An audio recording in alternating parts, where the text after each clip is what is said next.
Well, guys, Woj is reporting that the NBA is considering a 22-team format when the season aims to return July 31st. He also said that the latest that Game 7 of the NBA Finals would be is October 12th. All of this is expected to be voted on by the NBA's Board of Governors on Thursday. So, Shannon, which potential 8 seed would be the biggest threat for the Lakers? I mean, Skip, right now we're looking at the Grizzlies, the Blazers, the Pelicans, Kings, Spurs, Suns.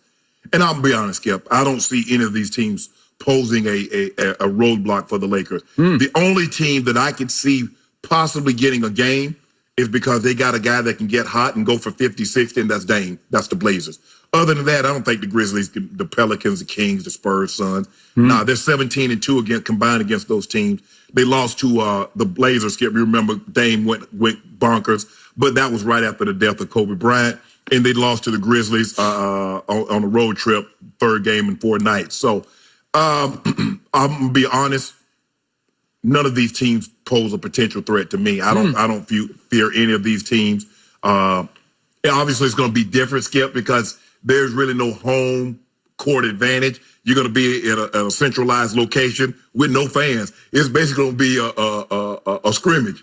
That's basically what it's going to be like. It's going to be like you were practicing. The only difference is you're playing another team. It's going to be like a practice in your own gym where you scrimmaging, okay, LeBron, you, AD, and yada, yada, and y'all take on Kuzma and these other guys. That's what it's going to be like, but you're playing on another team. So no fans. But all that being said, and it's happened now, Skip. We've seen, the Warriors beat the Mavs a 1-8 matchup. The Nuggets were the first to do it. They beat the Supersonics, Skip. But if I'm not mistaken, that was the best 3 out of 5 series back in the mid-90s. So for me, I don't see it happening. Started in the music industry, and it really swept. The same. They'll be ready to play, but I don't see any of those teams that could possibly be an 8 seed that could cause the Lakers any problem. I don't see anybody getting more than a game, and that would be the Blazers. I'm now sensing dangerous overconfidence in my man Shannon Sharp. That is going to be contagious for LeBron and everybody around LeBron. We got this. I'm not sure you got this. That ain't what I said, Skip. I said of the teams, you said the 1-8 matchup. I don't see a team that can knock the Lakers off in a 1-8 matchup. That's what I said. All right. Quick point of order before I give you my answer to this question. You realize the NBA is not shrinking from the prospect of they're going to go head-to-head with the National Football League with their playoffs going into October, right? Yeah. Game 7 could be as late as into mid-October, right? Well, you better not put one of them games on a Monday or Sunday. I don't know, because I think they're going to have to. You better not put I think you have to. So here we go. We'll just see how popular the NBA really has become. Okay, back to the question. There are 2 teams that pose huge threats to your team. In the first one, if you want experienced firepower, we're looking at the Portland Trailblazers because this team is deep in experienced firepower that has not clicked yet this year because they're 29-37 so far, and they just lost 8 of their last 12 games. Right. Beware the Blazers because, speaking of Damian, he's averaging career highs, 29 points and 8 assists. He has not yet in his career had a huge playoff series where he really announced his superstar presence. So beware.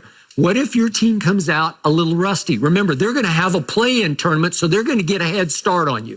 So they're going to get a running start into this game. They will have worked up their early sweat. They will have worked their kinks out. And all of a sudden, in game 1 of the first round of the playoffs, your guys might have to deal with Damian, 29-8. CJ's 23 and 4 assists.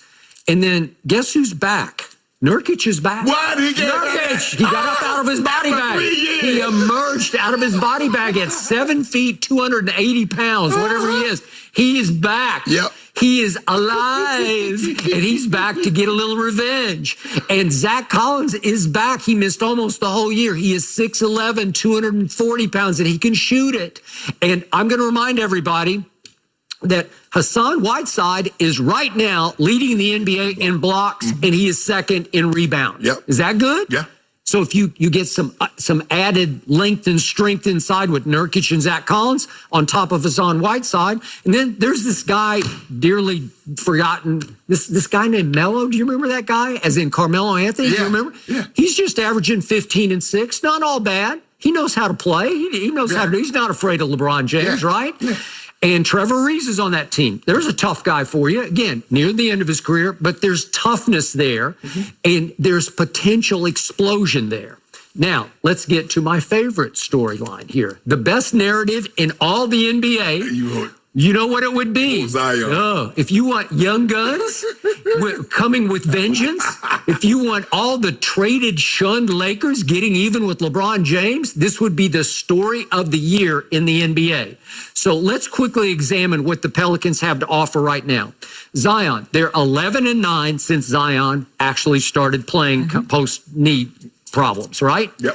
He is averaging 24-7, but more importantly, would you believe that Zion, if you take all the players in the league averaging 15 or more shots per game, all of them, he's number one in field goal percentage through 20 games. Yeah. Almost 60%.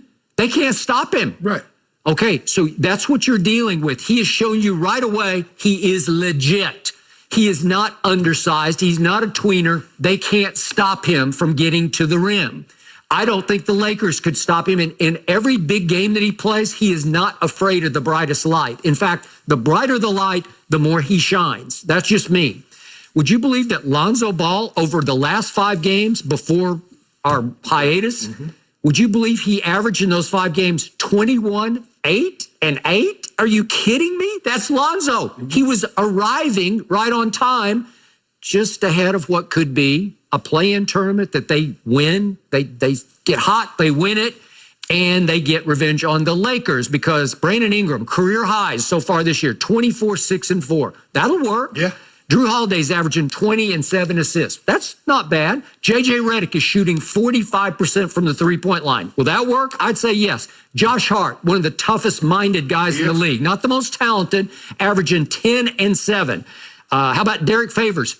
Averaging 9 and 10 rebounds a game. Melly comes off the bench and will hit big threes for them.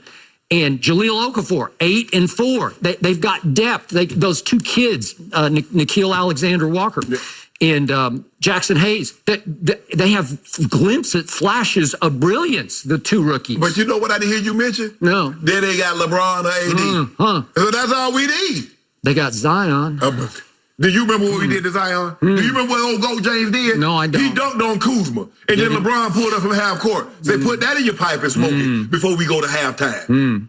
Wouldn't it be something if all those shunned, scorned Lakers, LeBron's going to trade you, LeBron's going to trade you, right? What if they just got up for this? What if they steal game 1? There's no home court. Nobody cares. It's quiet. It's dead quiet in there. And all of a sudden, the kids are going crazy all around LeBron. And LeBron's saying, man, I'm at the end of my 17th year, and I'm a little rusty here. My joints are a little creaky. I can't get back in the flow. He get back in the you said he ain't got all the minutes on it. Oh, he well rested. Yeah, but he been putting that time in the gym. I've been watching. I've been following him on IG Live. Oh, he put that time in. Is he? Yeah. Are you sure? 100. Or is he putting in those 5 minutes that go on IG Live? No. We put time in. And Skip, you do realize, I mean, they're gonna have some ball game. I mean, even the other teams are gonna be playing some. You make it seem like everybody else gets to play and the Lakers are just patiently waiting. That ain't how we do it. We're gonna get like 10 games in. Y'all do what y'all need to do, and we're gonna take care of y'all. Hey, if you put the traded Lakers versus LeBron up against Monday Night Football, I'm torn about that one. I might be watching. I got both TVs going on that one. It all depends on who's on Monday Night Football. Yeah. Skip, we got a lot of storylines this year. You got Tom in Tampa. I know. You got my homeboy. You got Lamar. Yeah. Actually, the second best story in pro football is Tom in Tampa. The third best is Tom in Tampa. The fifth best is Tom in Tampa. So, right? You're asking to offer, like I said, Skip, if you can, schedule a game, have them on like a Tuesday or Wednesday. Or even Thursday Night Football, Skip, does 10, 11 million. I don't know. I think I'm starting to make you sweat a little bit. No, I ain't worried about that. Yeah. Oh, Go James, he's ready for this moment. Really? Who you thought? Oh, you know what? That's right. He's been riding his bike to West Hollywood. He's ready. He's ready. That's it. That cinches. I back off. I desist. The case is closed. LeBron's been bike riding. Skip, you remember in '92, Rod Thorne, one of the first calls that he made about the Olympic team was old Michael Jordan, right? Yeah. When they thought about resuming this season, who you think Adam Silver jumped on the phone with first? Chris Paul. Don't do that. Chris Paul, Go the James. leader. Go James. You think what you want to do, Goat? You think we want to finish this thing out? Yeah. Well, we're going to go from nothing to watch to everything to watch every single night. I cannot wait. And for the record, Skip, I don't agree with what I'm about to say, but was drafting CeeDee Lamb a mistake for the Cowboys? I will explain next.